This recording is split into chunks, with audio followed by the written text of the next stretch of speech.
Hi, this is Mary from Whole Balance. I'm just checking in on the beginning week of March 22nd. This restorative yoga practice is just for movement and guidance as we move into this next week. Taking a deep breath and taking in your surroundings just with the natural beauty that your space, your healing space, is providing. And as you do so, also take in the type of concept that your body is presenting for you. You might feel like you are warm, you're cozy, you might feel like you're a little cold, but we'll bring up some heat here in this beginning part of the practice. So allow yourself to tap in from mind and heart, and let's begin.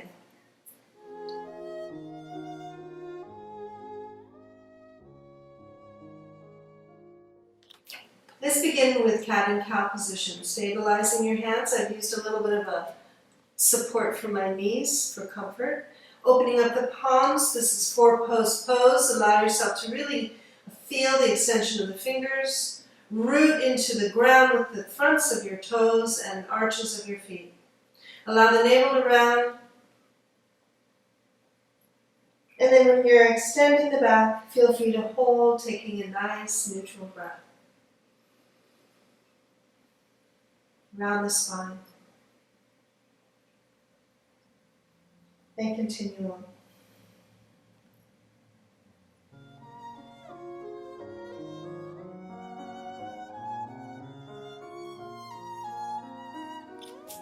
Tadasana. And here we ground. And this is our standing pose to reconnect to the rootedness of the earth. Taking a moment to spread the feet, lift up slightly through the toes, and then lay them back down. Feel your arches of your feet planted from beginning to end of your bridge of your foot. And allow that tendon that connects from base of the heel to the front of your toes to just open up, lift you, and begin that transporting of energy up from the earth. Let's take a deep breath in and extend the arms as well overhead, feeling just that same sense of grounding. As we fold just slightly to the body, those hands drop in. We take them a nice deep breath and pause here. Inhale. And as we bring the hands back down, we'll just establish that nice groundedness and stall for a moment just to feel the surroundings, taking a deep breath in. Again, bring the hands up. We'll bring those hands towards the sky, bringing that edges of our fingers up, reaching the toes. And in that, let's just go ahead and flow those hands back down, moving into a nice ledge across the forward bend. As the ledge of the hips tilt, feel the pelvis just soften at the top of the legs. Let the tension ripple off your shoulders back. Take a deep breath in, lifting the sky with your back, pushing outwards through different parts and different textures of your body. Exhale, come forward, release. Soften the knees. And we'll rebuild those toes, rebuild those arches. Feel the base of the heel and the moving energy of the toes. Just give you back to Tadasana. More natural, more open, and more vivid in all of your senses. Our next pose will actually be Utthita Halasana, extending the arms overhead and feeling that extension of energy, maintaining that core pulling up from that arch center of your body. Taking a breath, knowing the arch of the pelvis is just centering right and left. Make any minor adjustments, feeling also that low back, just a soft curve, and we'll just maintain this and direct our energy within.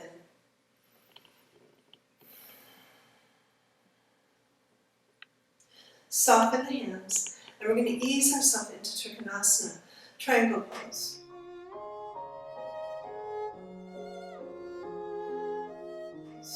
A very good pose just to release any tension across the neck. Let's just go into that first standpoint. Allowing yourself to look with the feet. As the right leg turns out towards the front of your mat, the left heel will pivot. And we know this to be holding that energy wide and even through our whole base. As the base opens, we lift the upper back and slowly glide that hip bone towards the knee. Now as we shift this first breath, begin to sense your feet and open up your back slightly, moving gently over the pelvis, over the leg. Take a deep breath in, stretching the arm, ribs, and collarbone all towards that ceiling of the left hand. Take a moment and let's come back up. As you lower the hands, just readjust your feet, kind of get a little bit more calmness through the heel to the toes. Reach in and move back into the pose, finding that you can come forward into that leg position. Rotate the ribs, lift the arms again, the collarbone and eyes to the ceiling, and continue on for several breaths. To come out, allow yourself to just adjust those shoulders, release, and rotate towards the right side. We'll put that left side, we'll just open up that foot, reach both hands, and again, glide the body for this first segment just over the leg. Feeling yourself just adjust to that composition. Letting the heart, letting the breath all ease you into that rotation. You'll notice that that hand is lighter and easier. Taking a breath, come back up, and go into this again. This time, just allowing yourself to soften the shoulders, keeping the distance from the ears, and move gently back into the pose. As you definitely continue with soft breaths and some structure in your knees, allow yourself to reach out of that arm area and focus your attention skyward.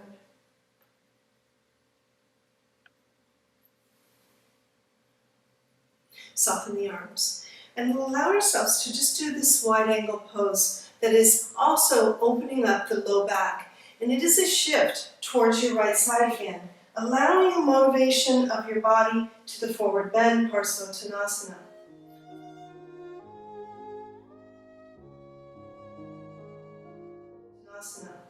Of 3 positions with the hands, we can allow them to extend forward, and we'll demonstrate that now.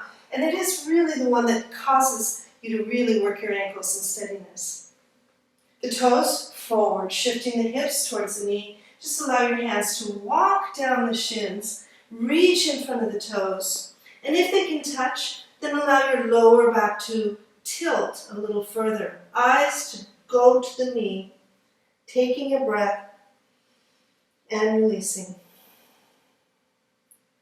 What you'll notice here is that long length of the leg is like you are feeling the different filaments of the leg release. It's a beautiful sense. The more we stay in our foot and move that energy through the arch of the foot, we'll feel relaxed. And then coming out, feel like your butterfly wings open you up and you can release back and soften the arms. Continue on to the second placement of the arms. And this is just a little bit of a crossing of the elbows behind you, securing the hands right here and right around those forearms. This works a steady attention to your back and gives you just a little more sense of a deeper breath, which releases the neck and encourages the low back a little more attention in this pose. Similarly, we're stretched over that leg. We breathe in, lengthen the spine more, and continue on to the forward bend, chin to knee.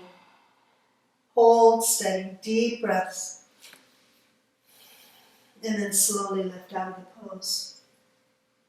The third, and a little bit more liberating for your wrists, is to go into reverse prayer pose. Starting with the fingers touching, allow yourself to glide the fingers back up towards the mid-back. And if you have discomfort in the wrists, many of you know this is not indicated.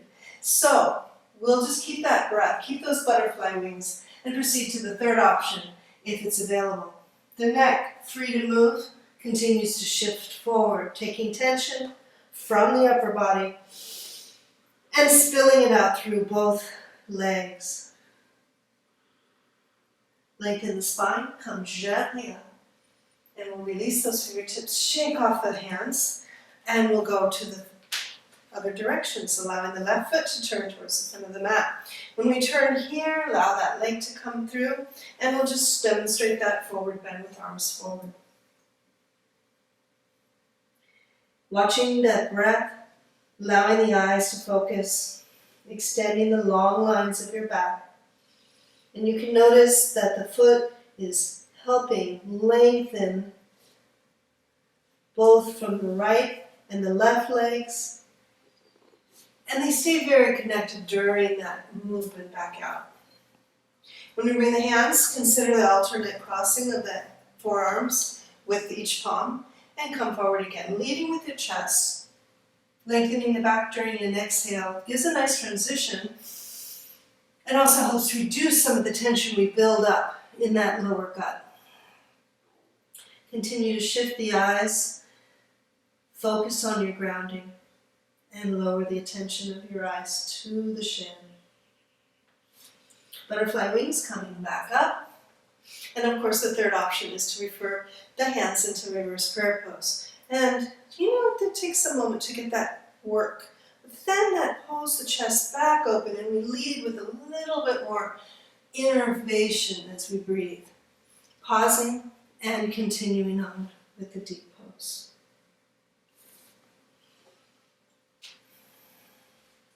Shake those wrists off and let's come back into a neutral standing pose of Tadasana.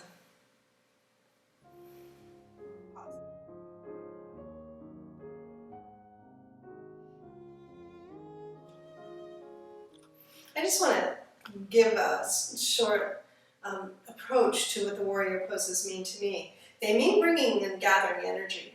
And that's what these flowers do. And these are photographs by Doris Lantz, one of my yoga, hiking, and photographer colleagues. But that gathering of energy is what's happening in the spring right now. These buds are bursting.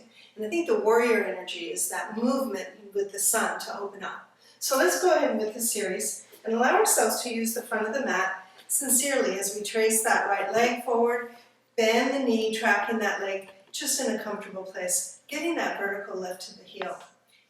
It's the rear leg that creates the focus here and the movement. So we want to feel that like the stalk of the plant, grounded, connected. And we'll just go ahead and bring those arms back up and think of that plant emerging, taking a deep breath in, lengthening the back of the neck, opening the energy.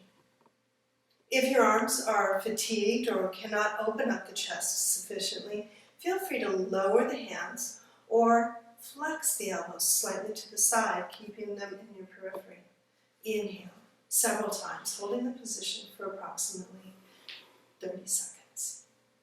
Knee tracks, inhale, and then release the energy in the arms. Let's do the other side.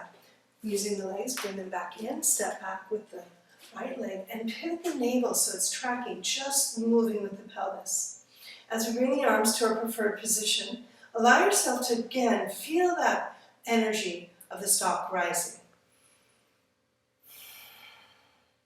Getting the nutrients from the ground, reaching up to the ultimate growth and petals that might sparkle out through the different upper conscious chakras. Taking another breath, release tension, and go ahead and flow back into the deeper bend of the knee.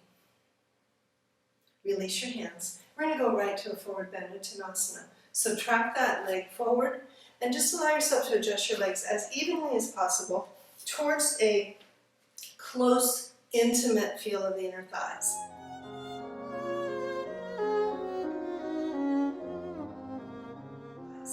And we'll just go ahead and bring our hands to the front of our hips and just feel that movement of the hips as we come down and move back up. If you finish with any tightness in your low back, consider changing your feet focus just a little wider and try again, moving forward. At this point, the knees might soften for those with tighter hamstrings. And we continue that movement forward, letting the ribs glide over, lengthen through, releasing the arms. Deep breaths. Moving out of Uttanasana, the arms can flow again like those petals of butterfly wings moving and bringing that breath overhead just to finish in a nice composition back to the heart center. Consider another feel in Uttanasana, and that would be starting with bent knees and allowing your hips to shift to that intimate place right on top of them. Hands instead may not reach the floor, so bring them behind you and just connect to that inner kind of pull against the legs. Let your upper back release, and as the knees straighten, you'll find yourself moving a little bit more easy into that forward stretch. When ready, soften the knees and roll up vertebrae by by feeling that sense of gravity, that sense of lightness. Finish with the arms reaching into that overhead position and returning to Tadasana to be gentle and grounded. Warrior Two gives us a little bit more sense of that power. And this is the branching out that spring brings to us. So as we bring the arms extended, the collarbones wide, we'll track that right knee again over the ankle. Push off slightly with your back leg and just allow yourself to focus gently into that broad stretch.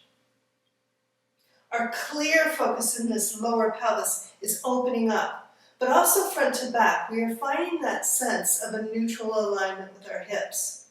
Feeling like we have an open canopy all around us. We feel back, front, forward, and rear movement simultaneously. Inhale. Let me show it to you from the other side. Pivoting my feet in a natural construction, reaching the hands, bending the knees, and gliding the arms. Taking a long, deep breath, opening up again to the different angles of the pose, staying centered and focused, and then soften those arms, bring the legs up.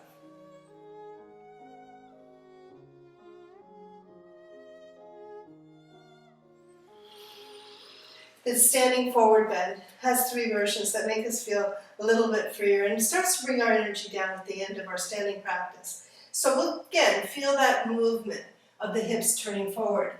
If there's any tightness, discomfort, we have 2 choices: bend the knees, of course, or we can change the angles of the feet, either wider or we can go narrower. So as you continue on, we can also bring the hands away from the hips and steady those platforms of the palms against a block or the mat. Most of us try to feel like we can go further by shifting the hips back. But we want to keep into the front motion here, feeling that nice sense of stability before we accelerate the forward bend and release the pressure right down to the ankles. Rest the energy thoroughly. Keep grounded in the feet. Explore the wide angle of the hips. And when ready, slowly lift the head. Hands return to the knees or the hips, and we'll come right back out of the pose. Let's go down to Sukhasana.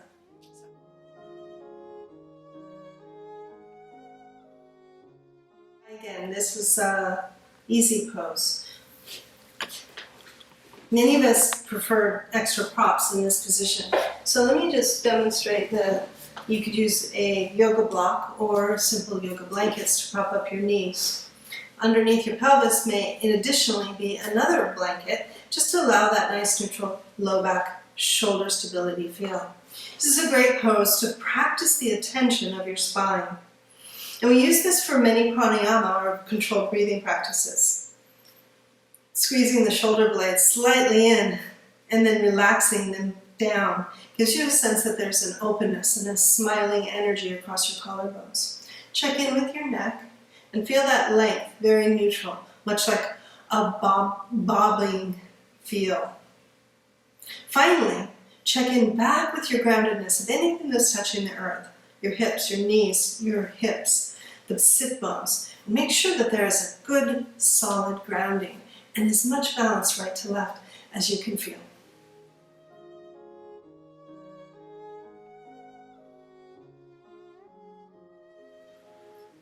Next pose is actually getting into a little bit of a shoulder stand. And during this allergy season, it's really a helpful way to kind of dissuade some of the allergens, the histamines that build up.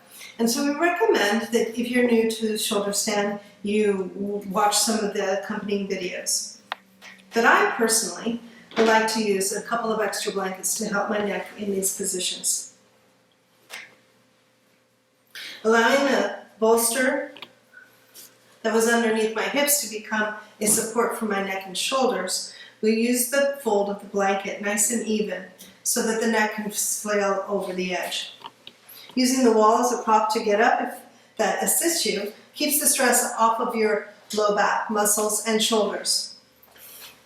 Test that you can go ahead and feel that motion against the wall and allow yourself to bridge the feet into the air.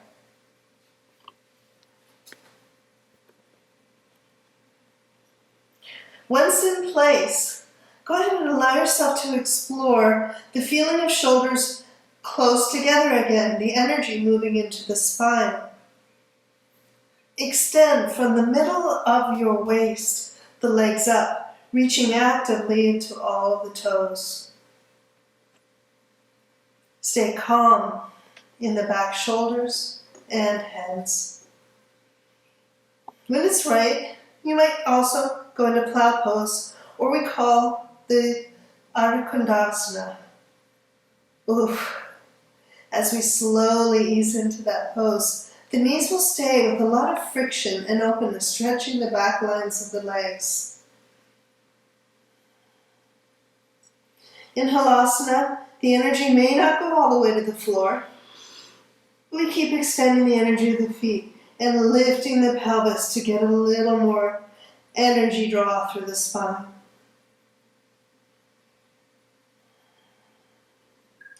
Return to the shoulder stand and just allow yourself to feel that vertical energy one last time, reaching up through the ankles before you free yourself from the pose. Remove your hands and slowly come back out.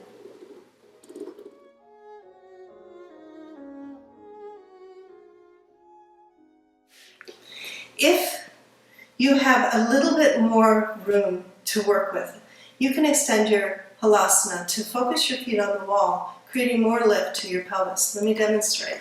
Rolling back to where your shoulders are still supported, the neck is neutral, and just shift the energy back into shoulder stand. Once you feel the energy, shift the feet to the wall. Maintain that alignment of the knees, and continue to focus that energy through the lift of the back.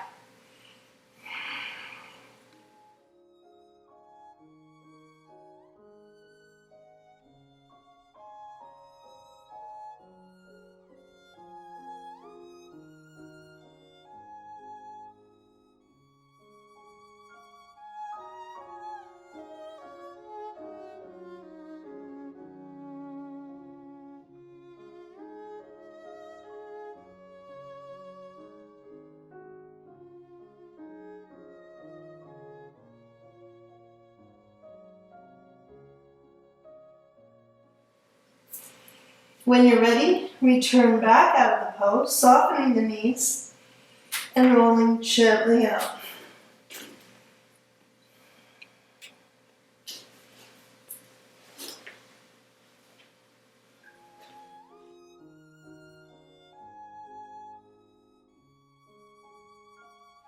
Our final restorative pose today is a version of Setu Bandhu, which is normally known as the bridge pose. I like this pose because it gives just a little bit of shoulder tension, a break. It's a nice thing to do if you're spending a little bit more time in the kitchen, driving, or on the computer longer than usual. So making a little blanket or a support system for our pelvis and whole torso, as well as something to put your feet on, is the approach here. You'll be lying on that full pad and then placing your feet either on a block or on some other type of a blanket device. Notice that it's really easy to get onto, so you just kind of ease yourself on, let your feet come towards the bolster, and you can adjust as necessary. The benefits of this are also opening that chest and lung and diverting the energy towards the immune system, letting that thymus open up. Shoulders touch the floor, head is neutral, and arms are supported over each side of your temples. Stay here as long as 5 minutes, as long as there's no tension in the back legs or neck. Continue your breathing, opening the chest and aligning energy through the legs.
to come out, bend the knees, release your hands, and just kind of, this can get a little bit open, and so just easing it into a gentle curve can release tension. Beautiful restorative pose, and as I said, one of our favorites.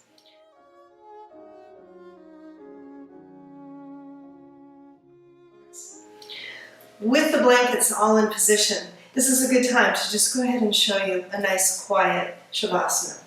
Today, letting these bolsters come underneath the knees, a little bit of a rest above my body with the blanket.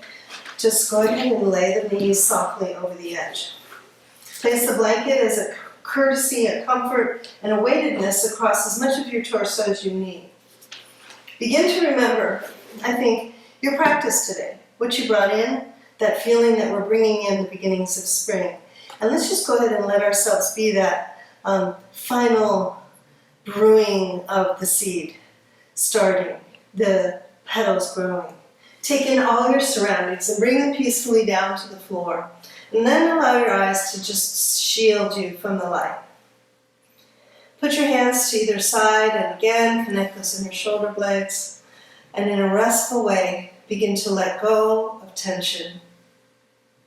And you might feel that as a sweeping breath, as a turning out of the muscles of the body, and a shutting down of the mind, allowing it to go to the heart.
Allow the final pose to be one of really gentle awakening.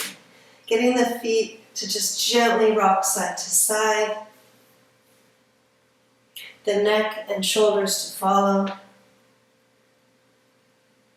Allow yourself a simple twist of the hips and alignment of energy out through one side of your body.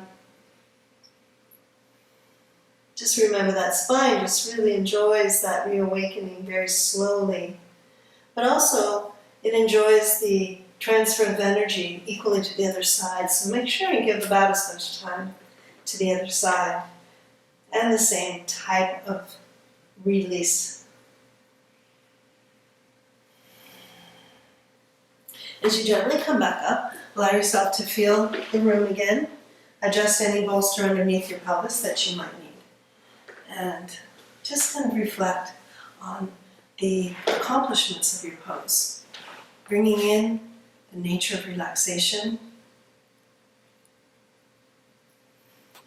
the abundance of breath, the movement and warmth in your joints and along the nice, easy creases of your seated posture. Continue in peace. Namaste.